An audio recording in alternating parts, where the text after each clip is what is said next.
Aivara darba laiks sākas 8 un noslēdzas pie uzvaras. Aivara stiprās puses tehniskajā jomā ir tieši dzinēji.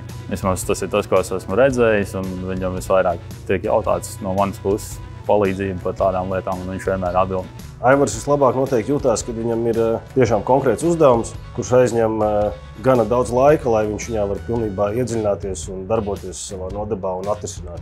Aivaram es uzticu cietos riekstus, agregātus, motori, kārbas, reduktori. Kad Aivars ir atrisinājis kādu cieto riekstu, viņš ir gatavs ķerties pie nākošā cietā rieksta.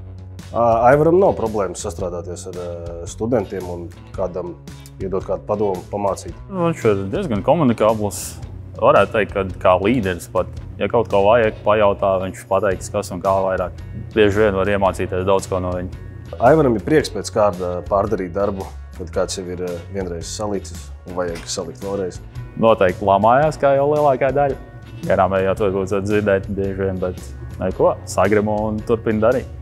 Aivara mīļākā automašīna noteikti ir MAN pašizgāzējs, kurš kādu brīdi dodās tikai atpakaļgaitā. Remontēja kārbu un nesanāca pirmo reizi. Izbrauc ārā no boksiem un atpakaļ vairs nevarēja iebraukt. Un esmu ievērojis, ka viņam patīk pārgājieni pa pamestām vietām. Ir Facebookā vairākas grupas, un es esmu pieķēris Aivaru tieši, kad viņš ir bijis pamesto vietu vienā no ēkām. Un arī tas, ko es vēl esmu redzējis, man liekas, niršana. Lai izdodās visu un lai ir veselība.